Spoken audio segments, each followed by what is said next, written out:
কুকুরের মতো পরেশগারী। কুকুর আছে না, কুকুর দেখবেন খুব পরেশগার। পরেশগার কি, কুকুর যখন প্রস্রাব করে তো দেখবেন একটা পা আলগি দিয়ে করে, পা আলগি দিয়ে, কেন?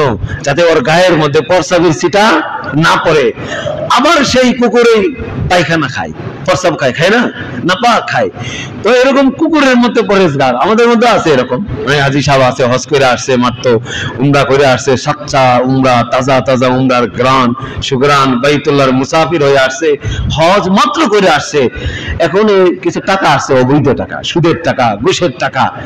এখন উনি ম্যানেজারকে বলে, এই আমি মাত্র হজ করে আসছি, মাত্র উমরা করে আসছি, এইগুলি হারাম টাকায় হাত দেওয়া যাবে না। কি করবে? ডয়েরটা খুলে দাও, সে রেখে যাক। ডয়েরটা খুলে দিব, রেখে যাইব।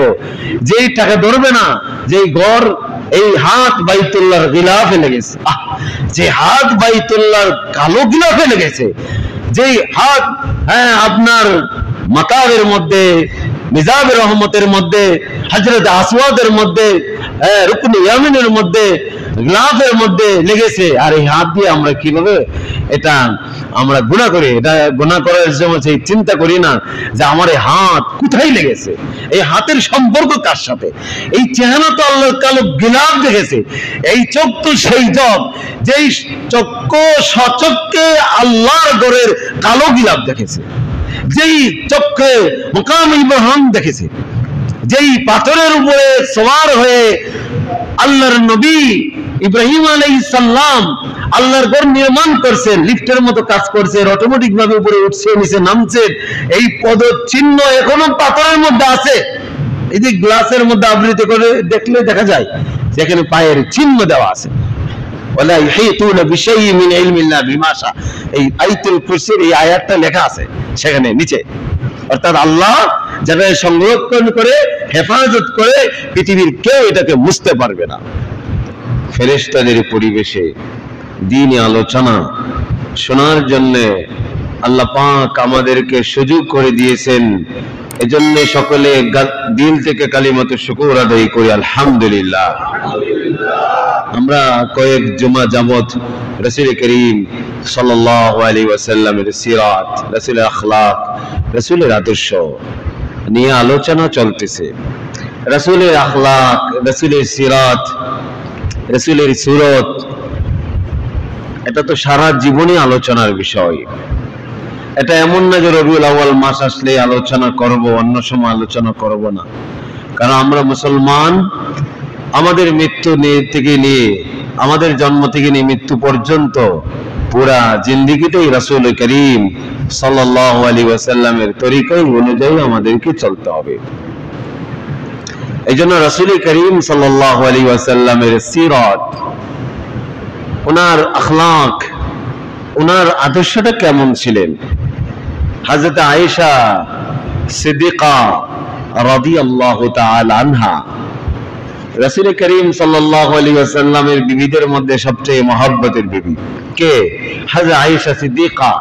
এবং মহিলা সংক্রান্ত যত হাদিস, যত বিধান বর্ণনা করা হয়েছে, অধিকাংশই হাদিস মহিলা সংক্রান্ত হযরত আয়েশা সিদ্দিকা রাদিয়াল্লাহু তাআলা আনহা বর্ণনা করেছেন।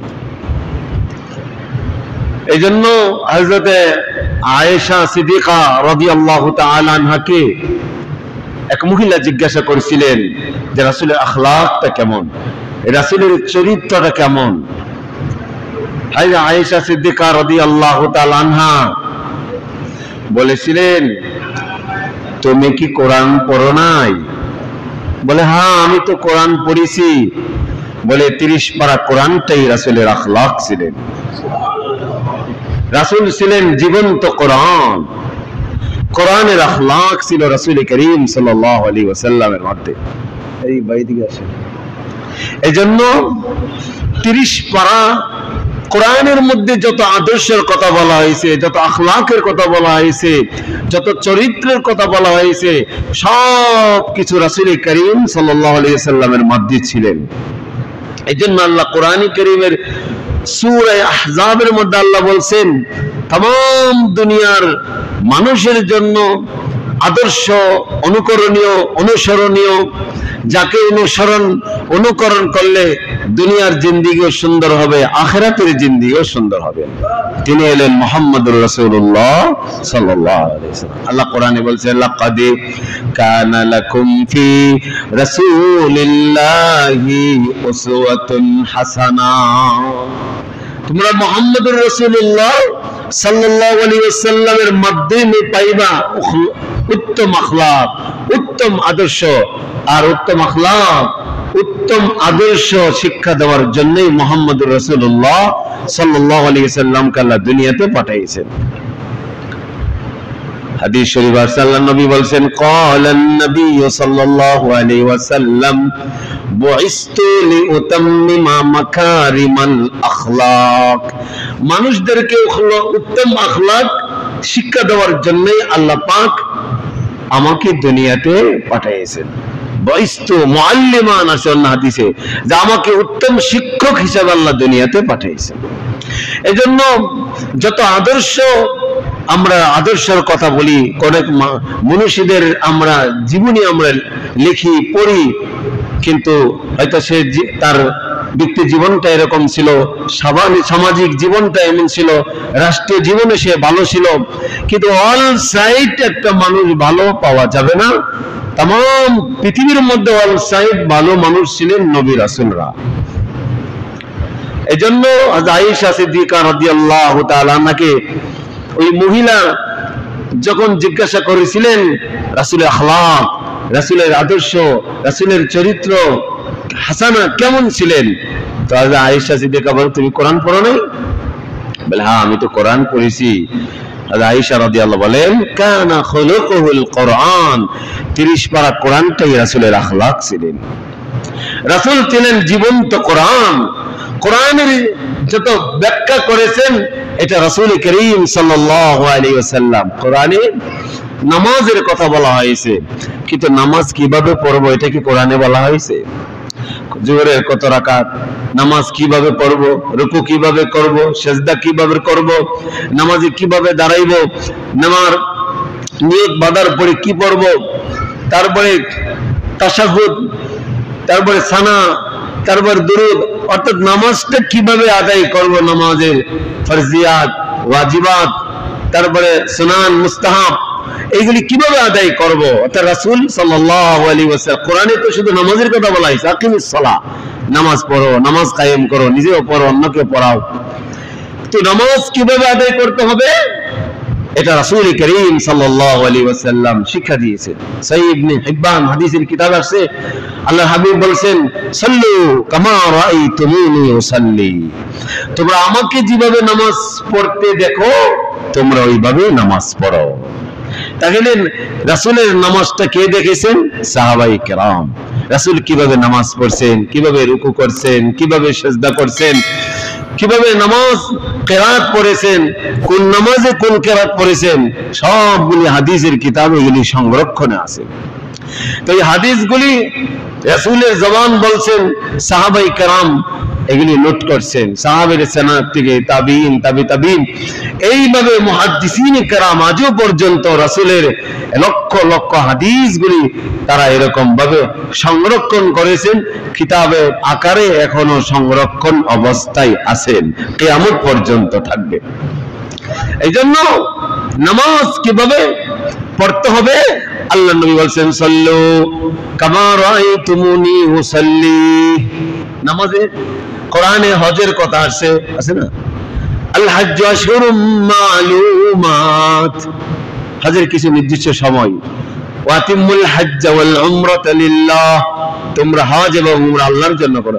এরকম বিভিন্ন আয়াতে হজের কথা বলছেন, কিন্তু হজ কিভাবে আদায় করব এটা তো কোরআনে নাই। সেই কোরআনের ব্যাখ্যা হলো মুহাম্মদুর রাসূলুল্লাহ সাল্লাল্লাহু আলাইহি ওয়াসাল্লাম। আল্লাহর হাবিব বলেন, খুযু আন্নী মানাসিকাকুম, তোমরা আমার কাছ থেকে হজের মাসাইলগুলি শিখো, আমি যেভাবে আদায় করি তোমরা ওরকম ভাবে আদায় করো। তাহলে কোরআনে যত কিছু বিধানের কথা বলছে, নামাজের কথা, হজের কথা, যাকাতের কথা, সবগুলির ব্যাখ্যা করে গেছেন মুহাম্মদুর রাসূলুল্লাহ সাল্লাল্লাহু আলাইহি ওয়াসাল্লাম। এজন্য রাসূলকে বলা হয় জীবন্ত কোরআন। রাসূলের সিনার মধ্যে আল্লাহ তাআলা কোরআনকে যেরকম ভাবে জমা করে দিয়েছেন, আল্লাহ এই সিনার মধ্যে কোরআনের ব্যাখ্যাও জমা করে দিয়েছেন। কোরআনে সূরাতুল কিয়ামার মধ্যে আছে, লা তুহাররিক বিহি লিসানাকা লিতাজালা বিহি ইন্না আলাইনা জামআহু ওয়া কুরআনা ফাইদা ক্বরানাহু ফাত্তাবি কুরআনা সুম্মা ইন্না আলাইনা বায়ানা। প্রথম কোরআন যখন নাযিল হইতেন, লা তুহাররিক বিহি লিসানা, রাসূল জবানগুলি বারবার জবান দিয়ে মুখস্থ করার জন্য অনেক চেষ্টা করতেন, কষ্ট করতেন। আল্লাহ আয়াত নাযিল করে জানিয়ে দিলেন, হাবিব আপনি এত কষ্ট করে মুখস্থ করা লাগবে না, আপনার সিনার মধ্যে আমি আল্লাহই জমা করে দিব। এবং 30 পারা কোরআনের ব্যাখ্যা, এটাও আমি আল্লাহ আপনার সিনার মধ্যে জমা করে দিব। তাইলে রাসূল করিম সাল্লাল্লাহু আলাইহি ওয়াসাল্লাম কোরআনের আলফাজ, কোরআনের মানা, যেরকম কোরআনের অর্থ, কোরআন যেরকম সিনার মধ্যে জমা করে দিয়েছেন, আল্লাহ তাআলা এই কোরআনের আয়াতের ব্যাখ্যাও ওনার দিলের মধ্যে আল্লাহ তাআলা ঢেলে দিয়েছেন। এজন্য পুরা 30 পারা কোরআনের ব্যাখ্যাই হলো রাসূল করিম সাল্লাল্লাহু আলাইহি ওয়াসাল্লামের সিরাত। এজন্য আয়েশা সিদ্দিকা রাদিয়াল্লাহু তাআলা বলছেন, তুমি কি কোরআন পড়ো নাই? বলে হ্যাঁ, আমি তো কোরআন পড়েছি। 30 পারা কোরআনটাই হলো রাসূল করিম সাল্লাল্লাহু আলাইহি ওয়াসাল্লাম ব্যাখ্যা। কানা খুলুকুল কোরআন, উনি জীবন্ত কোরআন ছিলেন। এজন্য বিভিন্ন মনীষীদের, মহামানবদের জীবনী লেখা হয়, আমরা পড়ি, আপনারাও পড়েন, কিন্তু ওনার জীবনের পুরো সাইড, অল সাইড ভালো ছিলেন এরকম পাওয়া যায় না। হয়তো উনি ব্যক্তি জীবনে ভালো, সামাজিক জীবনে ভালো না, সামাজিক জীবনে ভালো, ব্যক্তি জীবনে ভালো না, পারিবারিক জীবনে ভালো, সামাজিক তার অবস্থা ভালো না, সমাজ অবস্থা ভালো, রাষ্ট্রীয় অবস্থা ভালো না। অর্থাৎ অল সাইডে একটা মানুষ ভালো পাওয়া যাবে না। ভালো খারাপ মিলে কি মানুষ।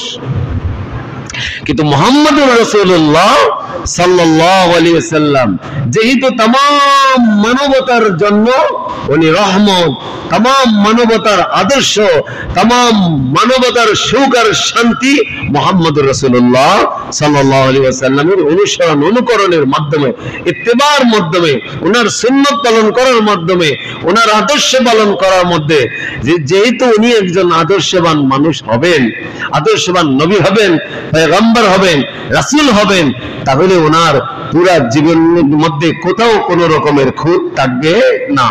এইজন্য আল্লাহ নিজেই সূরাতুল ইউনূসে আল্লাহ তাআলা বলছেন, রাসূল করিম সাল্লাল্লাহু আলাইহি ওয়াসাল্লামের জীবনীকে নিয়ে আল্লাহ চ্যালেঞ্জ ছুড়ে দিয়েছেন যে নবুয়তের আগে 40টা বছর তোমাদের কাছে রাসূল সাল্লাল্লাহু আলাইহি ওয়াসাল্লাম ছিলেন। লাকাদ লাবিস্তু ফীকুম উমরাম মিন ক্বাবলিহি আফালা তাকিলুন। হাবিব আপনি তাদেরকে জানায় দেন, বলে আমার দীর্ঘ 40টা বছর তো নবুয়ত পাওয়ার আগে তোমাদের সামনে ছিল। বলো তো আমি কারোর কোনো আমানতের খেয়ানত করেছি? তোমরা যারা আমার প্রতি ঈমান আনো নাই, আল্লাহর প্রতি ঈমান আনো নাই, যারা মক্কার মুশরিক ছিলেন, এরাও রাসূল করিম সাল্লাল্লাহু আলাইহি ওয়াসাল্লামের কাছে আমানত রাখতেন, টাকা পয়সা আমানত রাখতেন, যে উনি কোনো আমানতের কি করবে না, খেয়ানত করবেন। সবাই বিশ্বাস করতেন, ওনাকে আল্লাহ আমিন বলতেন, বিশ্বস্ত বলতেন, উনি কখনো মিথ্যা কথা বলতে পারে না। আল্লাহ আয়াত নাজিল করে জানিয়ে দিলেন যে নবুয়ত আগে পাওয়ার আগে দীর্ঘ 40 বছর অতিবাহিত হয়েছে, ওনার জীবনীতে কোনো কলঙ্ক নাই, অথচ বরং তোমরাই তো ওনার কাছে আমানত রাখতেন। এখন নবুয়ত পাওয়ার পরে উনি যখন শরীয়তের কথা বলছেন, কোরআন কথা বলছেন, পরকালের কথা বলছেন, এখন তোমরা ওনাকে কিভাবে তোমরা অস্বীকার করো? লাকাদ লাবিস্তু ফীকুম উমরাম মিন ক্বাবলিহি আফালা তাকিলুন। আল্লাহ বলে দীর্ঘ একটা সময় তোমাদের কাছে অতিবাহিত হয়েছে, উনি কাটাইছে, তোমাদের মধ্যে থেকে তো আমি রাসূলকে পাঠাইছি, তোমাদের বংশ থেকে আমি পাঠাইছি। এখন কিভাবে তোমরা আফালা তাকিলুন, কিভাবে বুঝে শুনে তোমরা নবীকে অস্বীকার করো? তাহলে তারা চিনতেন, রাসূলকে চিনতেন, রাসূলকে চিনতে তাদের কোনো সমস্যা ছিল না। একটাই সমস্যা যে আমরা যদি রাসূলকে মেনে নেই তাহলে আমাদের কর্তৃত্ব নেতৃত্ব চলে যাবে। এজন্য মুহাম্মদুর রাসূলুল্লাহ সাল্লাল্লাহু আলাইহি ওয়াসাল্লাম, এজন্য অনেকে হযরত আয়েশা সিদ্দিকা রাদিয়াল্লাহু আনহার ব্যাপারে সমালোচনা করে যে উনি এমন গোপন গোপন বিষয়ে হাদিসগুলি বলে গেছেন যেটা নির্লজ্জতার পরিচয় দিয়েছে, নাউযুবিল্লাহ। যেটা মানুষের পারিবারিক বা স্ত্রী সংক্রান্ত যে গোপন অধ্যায় একটা আছে, সেই হাদিসগুলি যদি বর্ণনা না করত তাহলে এই হাদিসগুলি আমরা কোথায় পাইতাম? ওই বিষয়ে তো নবী আমাদের আদর্শ হইতেন না। এজন্য আল্লাহর নবী কোন সাইডে বা দেন নাই, ইসলামের সব বিষয়গুলি পূর্ণভাবে খুলে খুলে, যেটা পুরুষদের কাছে বলার এটা পুরুষদের কাছে বলছে, যেটা মহিলা সংক্রান্ত হাদিস অধিকাংশই হযরত আয়েশা সিদ্দিকা রাদিয়াল্লাহু তাআলা আনহা বর্ণনা করছে। 500-এর অধিক হাদিস মহিলা সংক্রান্ত, এটা আয়েশা সিদ্দিকা রাদিয়াল্লাহু তাআলা আনহা বর্ণনা করেছেন। এজন্য আল্লাহর হাবিব সাল্লাল্লাহু আলাইহি ওয়াসাল্লামের ওনার সিরতের একটা বৈশিষ্ট্য ছিল যে নবী হওয়ার আগে, অর্থাৎ 40 বছর আগে উনি নবুয়ত পেয়েছেন, আল্লাহর পক্ষ থেকে নবুয়তের স্বীকৃতি দেওয়া হয়েছে। উনি তো শুরুতেই আলমা আরওয়াইন নবী, উনি জন্মের আগেও নবী, জন্মের পরেও নবী। বাকি আল্লাহর পক্ষ থেকে ঘোষণাটা আসছে 40 বছরে। এই 40 বছর আগে যেরকম নিষ্পাপ ছিলেন, আল্লাহ ওনাকে কুদরতভাবে যেরকম হেফাজত করেছেন, নবী হওয়ার আগে ওনার দ্বারা কোনো গুনাহ হয় নাই, নবী হওয়ার পরেও গুনাহ হয় নাই। কারণ হাদিসে আসছে আল্লাহ তাআলা নবী রাসূলদেরকে জান্নাতের সিংহভাগ মাটি দিয়ে আল্লাহ তাদেরকে বানিয়েছেন। এজন্য জান্নাতি মাটি যেটা বেশি, সেটা গুনাহর কোনো প্রভাব নাই, গুনাহর কোনো আসার নাই। এজন্য আল্লাহ কুদরতি ভাবে আল্লাহর নবীর সিরতকে, আখলাককে আল্লাহ হেফাজত করেছেন। এজন্য নবী হওয়ার আগেও নিষ্পাপ, নবী হওয়ার পরেও নিষ্পাপ। যেমন নবী হওয়ার আগে, নবুয়ত পাওয়ার আগে ওনার বয়স যখন ছিলেন, খুতুবাতে হাকিমুল ইসলাম আল্লামা কারি তাইয়্যিব সাহেব রাহমাতুল্লাহি আলাইহি অনেক বড় মাপের আলেম ছিলেন। আল্লামা কাসেম নানুতুবি রাহমাতুল্লাহি আলাইহি, যিনি দারুল দেওবন্দের দীর্ঘ 50 বছর যিনি মুহতামিম ছিলেন। কত বছর? মুহতামিম কাকে বলে? যিনি মাদ্রাসার পরিচালক, আমরা এটাকে প্রিন্সিপাল বলি। এই জন্য প্রিন্সিপাল যে কেউ হইতে পারে, ইংরেজি শিক্ষিত হইতে পারে, কিন্তু মুহতামিম যে কেউ হইতে পারে না। মুহতামিম হওয়ার জন্য একজন আলেম লাগে মাদ্রাসাকে পরিচালনা করার জন্য। এই জন্য দীর্ঘ প্রায় 50 বছরে যিনি মুহতামিম, হযরত কায়েদ খুতুবাতে ইসলাম কারি তাইয়্যিব সাহেব রহমাতুল্লাহ লিখিত কিতাব খুতুবাত বায়ানাতের, খুতুবাতে হাকিমুল ইসলাম কারি তাইয়্যিব সাহেব রহমাতুল্লাহ আলাইহি, সেখানে উনি একটা হাদিস নিয়ে আসছেন। উনি বলেন যে রাসূল করিম সাল্লাল্লাহু আলাইহি ওয়াসাল্লামের বয়স যখন 14 বছর। কত বছর? 14 বছর বয়সে মক্কাতে এক সম্ভ্রান্ত পরিবারের এক বিবাহের অনুষ্ঠান। ওরা তো মুশরিক, ওরা তো অধিকাংশই তখন মুশরিক ছিলেন। এদের বিবাহ অনুষ্ঠানে সেখানে গান বাদ্য দুল বাজনার আসর জমাইছে। তো বিবাহের অনুষ্ঠানে আল্লাহর হাবিব সাল্লাল্লাহু আলাইহি ওয়াসাল্লামের বংশের লোক ওনাকে আহ্বান করছেন। বিবাহের অনুষ্ঠানে উনি শরীক হবে কিনা এরকম একটা দ্বিধা দ্বন্দ্বের মধ্যে ছিলেন, যে আমি এখানে যাব আর এখানে গান বাদ্য হবে, এটা তো হতেই পারে না। তো রাসূল করিম সাল্লাল্লাহু আলাইহি ওয়াসাল্লামের 14 বছর বয়সে গান বাদ্যের আসর শুরু হবে। ঠিক ওই মুহূর্তে আল্লাহ পাক মুহাম্মদুর রাসূলুল্লাহ সাল্লাল্লাহু আলাইহি ওয়াসাল্লামকে ঘুম পাড়িয়ে দিলেন। এক অচেতন ঘুম। ওরা অনেক ডাকাডাকি করলেন, জাগ্রত নাই। আল্লাহ কুদরতি ভাবে ঘুম পাড়িয়ে দিলেন। সারা রাত সেখানে গান বাজনা তবলা বাজানো হয়েছে, কিন্তু আল্লাহর নবী ঘুমন্ত অবস্থায় ছিলেন। আল্লাহ ঘুম পাড়িয়ে দিলেন। ওদের গান বাজনা যখন শেষ হইল, তা আল্লাহ পাক কুদরতি ভাবে রাসূলকে জাগায়ে দিলেন। হযরত কায়সার রহমাতুল্লাহ লিখছেন, আল্লাহর নবী যদি সেই গান বাজনার মধ্যে শরীক হইতেন তো উনি তো তখন নবুয়ত পান নাই, তো নবুয়ত পাওয়ার পরে যখন বলতেন মানুষদেরকে গান বাজনার কথা, যে গান বাজনা হারাম, আল গিনা রুকিয়াতুজ জিনা, গান বাজনা হলো এটা জিনার একটা মন্ত্র, গান বাজনা মানুষদের জিনার দিকে মানুষদেরকে দাবিত করে, আকর্ষণ করে, আহ্বান করে। আল্লাহর হাবিব উনি তো হলেন সবার জন্য রহমত, সবার জন্য আদর্শ। উনি যখন বলবেন এই তোমরা বিবাহ শাদীতে গান বাদ্য করো না, মক্কার তখন যত বড় পরিবার হইতো গান বাদ্যার আসর তত বড় হইতো। যেমন আমাদের গ্রামের তুলনায় শহরের বিবাহ শাদী যত বড় হয়, যত বড় লোকের বিবাহ, সেখানে গুনাহের সরঞ্জাম তত বেশি হয়, গুনাহের আসর তত বেশি হয়। কোথাও 6 মাস আগে থেকে গুনার কার্যক্রম শুরু হয়ে যায়। তো এই জন্য যে যত বড় লোক, যত টাকা বেশি, তার গুনার পরিমাণটাও তত বেশি। ওই মক্কার মুশরিকদের অবস্থা এরকম ছিল, পরিবার যত বড় টাকাওয়ালা সম্ভ্রান্ত পরিবার, সম্ভ্রান্ত বলতে তো আমরা বুঝি যার টাকা বেশি সে সম্ভ্রান্ত, আসলে সম্ভ্রান্ত সে যার মধ্যে দ্বীন আছে, ইসলাম আছে, আল্লাহর মহব্বত আছে, নবীর সুন্নতের মহব্বত আছে, সেই আসলে সম্ভ্রান্ত। সেই লোকটাই দুনিয়াতে আল্লাহ সুখময় জিন্দেগি দান করবেন, আখিরাতেও সুখময় জিন্দেগি দান করবেন। তো মুহাম্মদুর রাসূলুল্লাহ সাল্লাল্লাহু আলাইহি ওয়াসাল্লাম যদি ওই গান বাজনায় শরীক হইতেন আর নবুয়ত পাওয়ার পরে যদি বলতেন যে তোমরা গান বাদ্য করো না, এটা তো হারাম, তখন ওই লোকরা কি বলতো, তুমি তখন সুফি হয়ে গেছো, মাশাআল্লাহ খুব ভালো ভালো বড় বড় কথা বলো।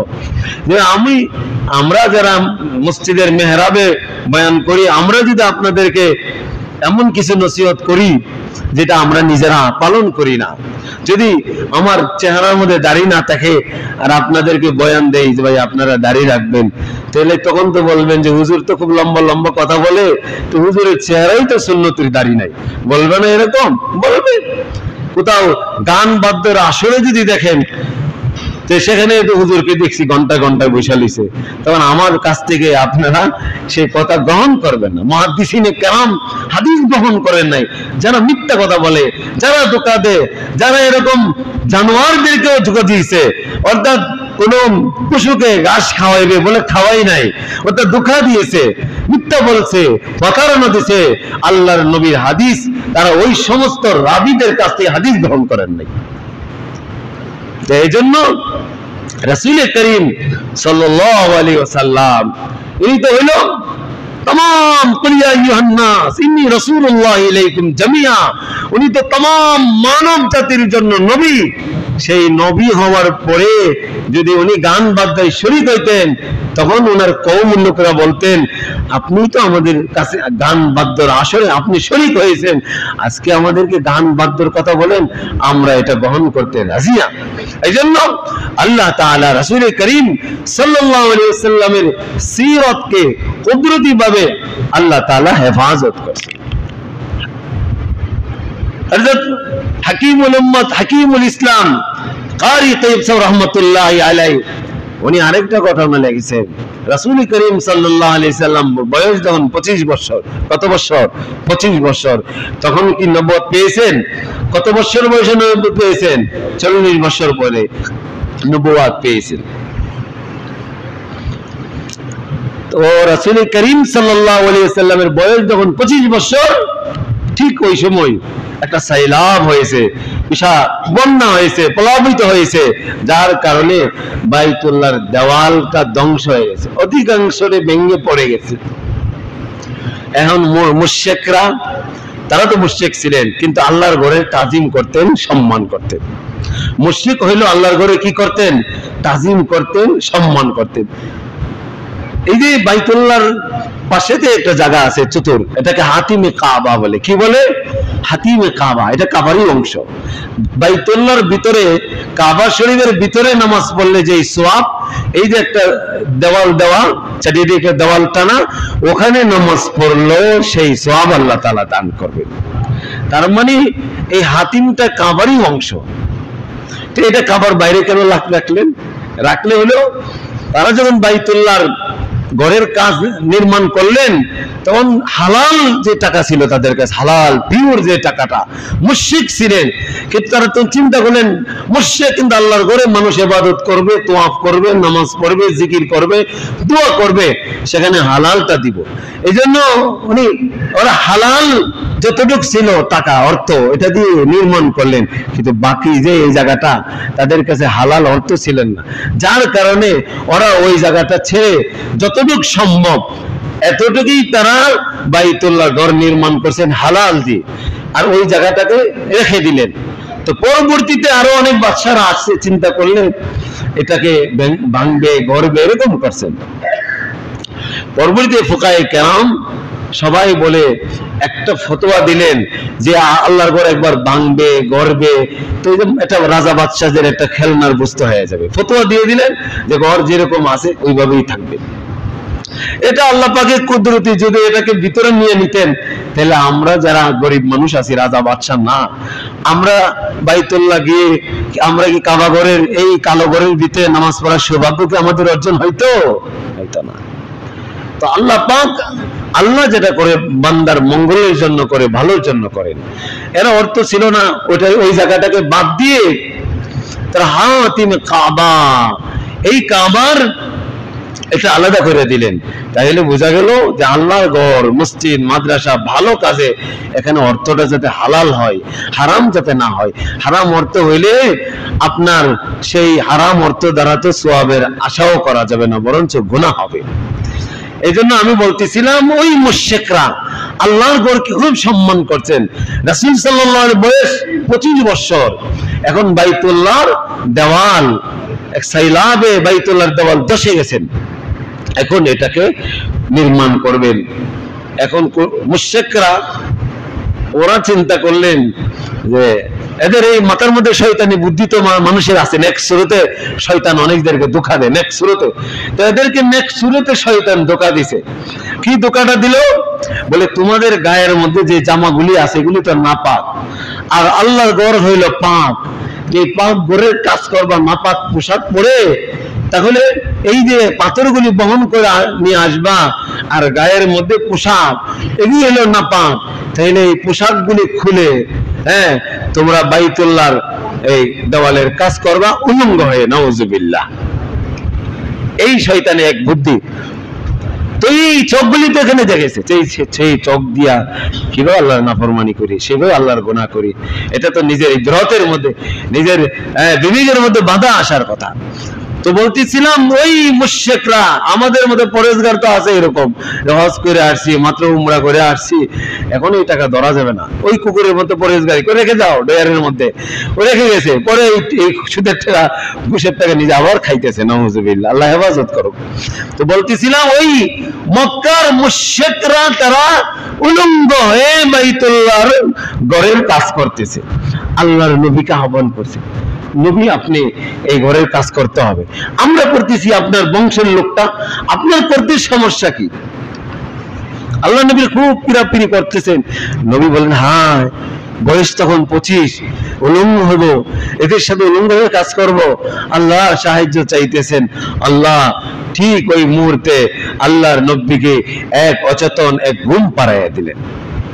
এরা যতক্ষণ পর্যন্ত এরা এই বাইতুল্লাহর কাজ করছে, মুশরিকরা উলঙ্গ হয়ে, আল্লাহর নবীকে আল্লাহ তাআলা কুদরতি ঘুম পাড়াইয়া দিলেন, কাজ শেষ, আল্লাহ জাগ্রত করে দিলেন। কেন নবীকে এটা করাইলেন? নবী যদি আল্লাহ না করুন এরকম এদের মতন জন্মদিনের পোশাক পরে, মানে জন্মদিনে তো কোনো পোশাক নাই, এটার বাংলা আর আমি কি বলবো, জন্মদিনে যেরকম পোশাক নাই, এটাকে আমাদের বুজুর্গরা, আমাদের উস্তাদ আমাদেরকে শিখাইছে জন্মদিনের পোশাক, অর্থাৎ জন্মদিনে কোনো পোশাক নাই। জন্মদিনের দিন উলঙ্গ থাকে না, যে নবীর শানে বলতে তার ওই শব্দ ব্যবহার করা যাবে না। তো জন্মদিনের পোশাক পরে ওরা যেরকম ভাবে কাজ শুরু করছে, নবীকে এরকম আহ্বান করছে। নবী তো ওই আহ্বানে সাড়া দেয় নাই। আল্লাহ কুদরতি ভাবে নবীর আখলাকে, নবীর চরিত্রকে, এমনকি সিরাতে কিতাবের মধ্যে লিখছেন রাসূলের জন্ম সিলসিলা থেকে আদম আলাইহিস সালাম পর্যন্ত, এরপরে আস্তে আস্তে রাসূল সাল্লাল্লাহু আলাইহি দুনিয়াতে আগমন করছেন। আল্লাহ তাআলা পুরো এই বংশটাকে রাসূল থেকে নিয়ে আদম আলাইহিস সালাম পর্যন্ত, আদম আলাইহিস সালাম থেকে রাসূল পর্যন্ত একটা মানুষ এরকম পাওয়া যাবে না সে নেশাখোর ছিল, মদখোর ছিল, জুয়া পান করত, চরিত্র খারাপ ছিল, আখলাক নষ্ট ছিল। পুরো বংশটাকে আল্লাহ কুদরতি ভাবে হেফাজত করেছে। এই জন্য বলতেছিলাম আল্লাহর নবীকে আল্লাহ হেফাজত করলেন কেন?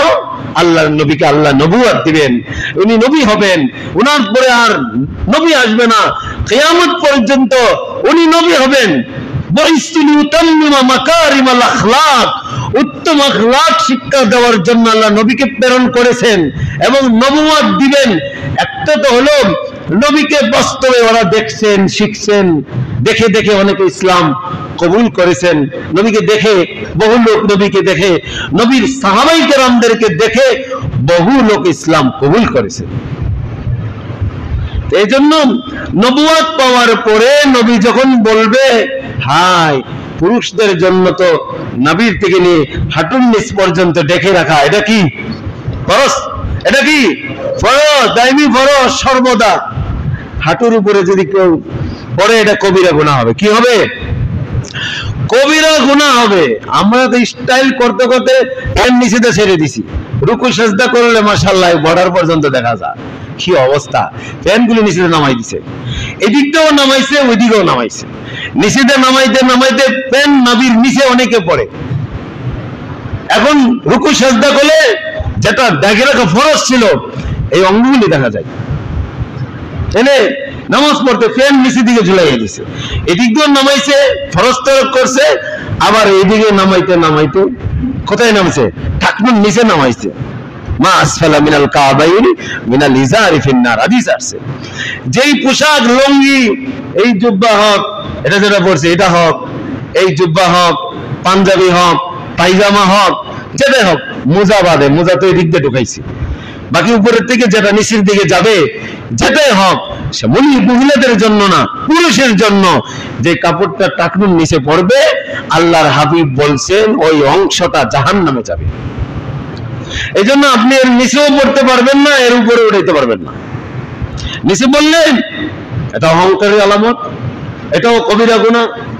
আরে হাঁটুর উপরে পড়াইলে সেটাও কবিরা গুনাহ। যুবকরা তো ফ্যাশন হয়ে গেছে, এখন 3 কোয়ার্টার না কি কোয়ার্টার পরে প্যান্ট এতটুক পরে, এতটুক। আপনারা দেখছেন কি? আমি দেখছি এরা এতটুক পরে, এতটুক পরে, দাড়িও আছে মাশাআল্লাহ সুন্নতি, কিন্তু সেই এদিক দিয়ে কবিরা গুনাহ করতেছে। 24 ঘন্টা যদি খোলা থাকে তাহলে 24 ঘন্টায় কবিরা গুনাহ। হাদিসে আসছে, ফুকাহায়ে কেরাম লেখছে একটা কবিরা গুনাহ যেটা সেক্ষেত্রে তওবা করেন নাই, জাহান্নামে যাওয়ার জন্য একটা কবিরা গুনাহই যথেষ্ট। এক গুনাহ মানুষদেরকে আর গুনার দিকে নিয়ে যায়, আর এক নেক আমল মানুষদের আর নেক আমল করার তৌফিক আল্লাহ দান করে। ফজরের নামাজ জামাতে পড়েছে, আল্লাহ যদি সে জোহরের নামাজও আবার জামাতে পড়ে তো বুঝতে হবে যে ফজরের ওই নামাজটা আল্লাহ কবুল করে নিয়েছে।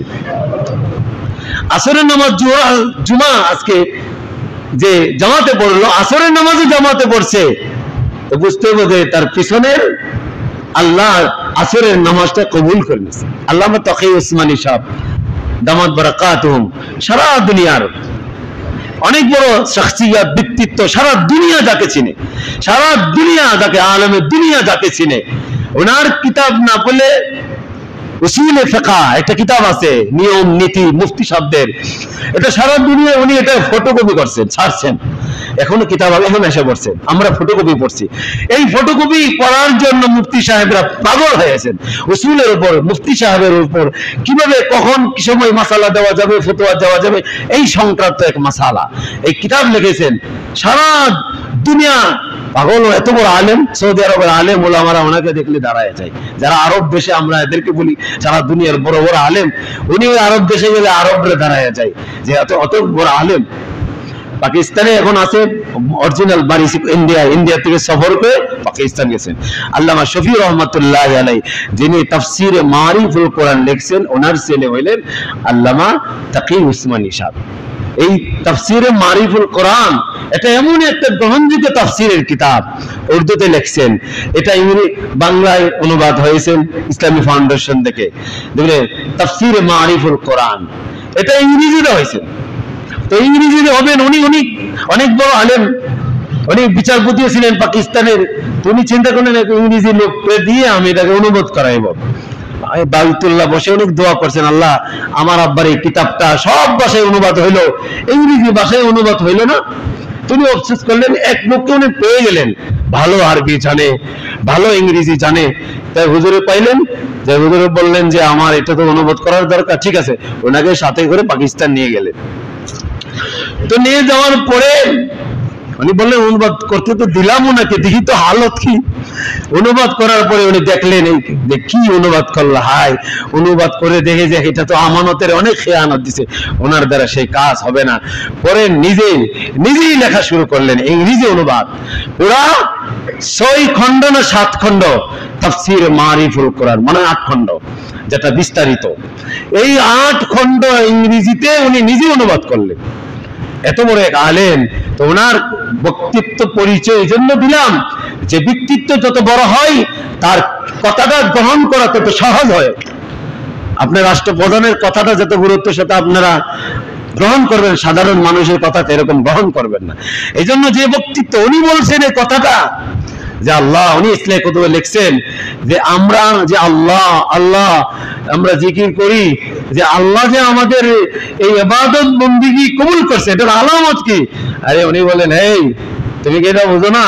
তুমি একবার আল্লাহকে ডাক দিয়েছো, দ্বিতীয়বার যখন তুমি আল্লাহকে ডাক দিয়েছো, আল্লাহ বলার সেই তৌফিক যে তোমাকে আল্লাহ দিয়েছে, তো বুঝতে হবে তোমার আগের আল্লাহ বলাটা আল্লাহ কবুল করেছেন।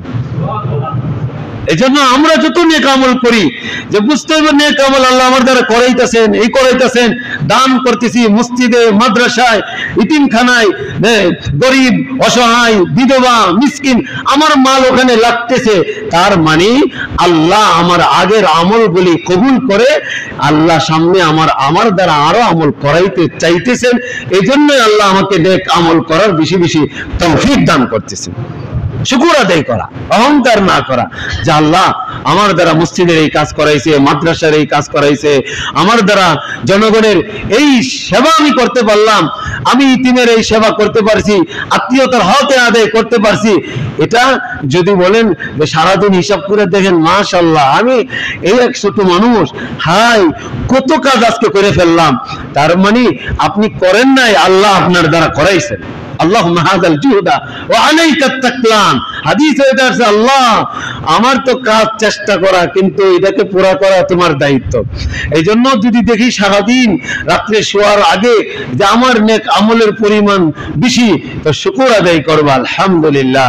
আর যদি দেখি আমার গুনাহের পরিমাণ বেশি, তো তওবা করে ওযু করে 2 রাকাত নামাজ পড়ে তওবা করে ঘুমাইবো, ইনশাআল্লাহ আমার গুনাহ আল্লাহ মাফ করে দিবেন।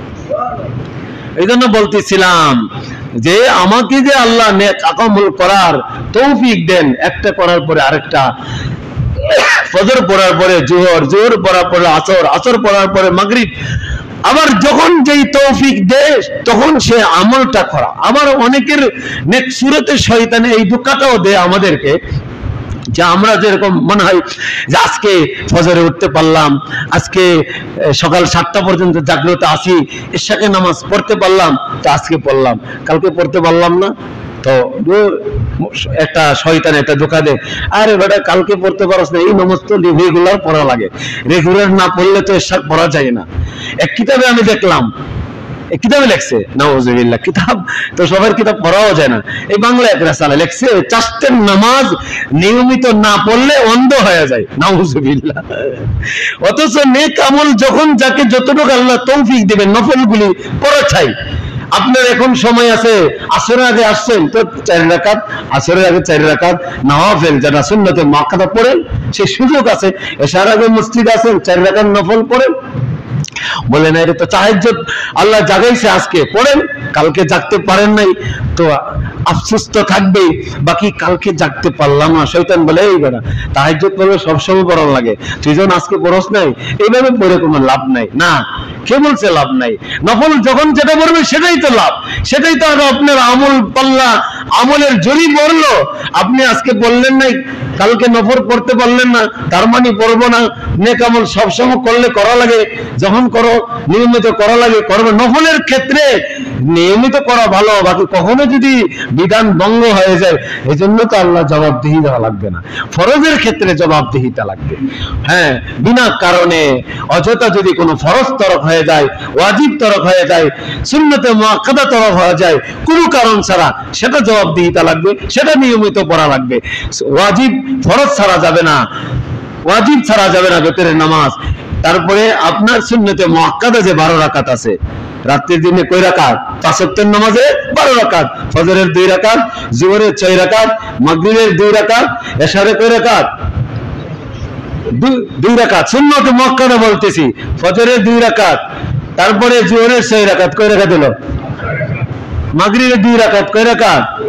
10 টাকা দেয় নাই? 8 টাকা দিয়েছে মাগরিবে? আরে 10 টাকা দিয়েছি হিসাব করে।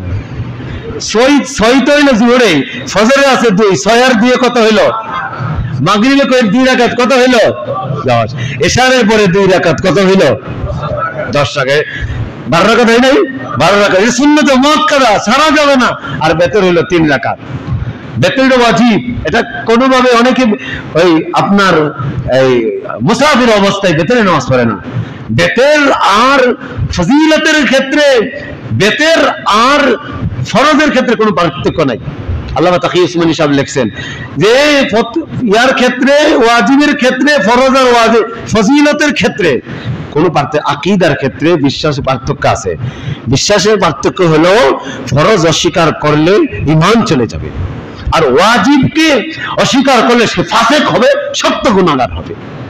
এজন্য ফরজ সফর অবস্থায় কি ছাড়া যাবে না? বেতরের নামাজ ছাড়া যাবে না। বেতরের নামাজ পড়ে, হ্যাঁ সুন্নতে মুআক্কাদা যদি স্বাভাবিকভাবে আমি তাকি, কোনো পেরেশানি না থাকে, শ্বশুর বাড়িতে বেড়াইতে গেছি অথবা কোনো হোটেল রেস্টুরেন্টে আছি, কোনো পেরেশানি নাই, তাহলে সুন্নতে মুআক্কাদা আমি আদায় করব। আর পেরেশানি যদি থাকে, তো গাড়ি ছুটে যাবে, সাথী হারা যাবে, বা এখন বিমানে উঠতে হবে, তাহলে সেই ক্ষেত্রে সুন্নতে মুআক্কাদা না পড়লে গুনাহ হবে না, সেটা মুসাফিরের হালতে। বাকি আমি যখন মুকিম থাকবো এলাকায়, তখন সুন্নতে মুআক্কাদা ছাড়া যাবে না। হাদিসে আসছে যে রাতের দিনে 12 রাকাত সুন্নতে মুআক্কাদা যারা আদায় করবে, আল্লাহ তাদের জন্য জান্নাতে একটি বালাখানা দান করবে। এই জন্য বলতেছিলাম যে রাসূল করিম সাল্লাল্লাহু আলাইহি ওয়াসাল্লামের আখলাককে আল্লাহ কুদরতি ভাবে কি করছেন? হেফাজত করছেন। এই জন্য আল্লাহ নবী নিজেই বলছেন, বুইসতু লিউতাম্মিমা মাকারিমাল আখলাক, উত্তম আখলাক শিক্ষা দেওয়ার জন্যই তো আল্লাহ আমাকে দুনিয়াতে পাঠাইছেন। অন্য হাদিস আল্লাহ নবী বলছেন, বুইসতু মুআল্লিমান, আমাকে উত্তম শিক্ষক হিসাবে আল্লাহ প্রেরণ করেছেন। এই জন্য উত্তম আখলাক, উত্তম আদর্শ যদি আমরা তালাশ করতে চাই, একমাত্র আমরা পাবো কোথায়? রাসূল করিম সাল্লাল্লাহু আলাইহি ওয়াসাল্লামের আদর্শের মধ্যে। আল্লাহ তাআলা আমাদেরকে ব্যক্তি জীবন, পারিবারিক জীবন, সামাজিক জীবন, আল্লাহ সর্বক্ষেত্রে রাসূল করিম সাল্লাল্লাহু আলাইহি ওয়াসাল্লামের সিরাত, ওনার আখলাক, ওনার আদর্শ ইত্তেবা, অনুসরণ করে আমাদেরকে চলার তৌফিক দান করুন। সকলে বলে আমিন।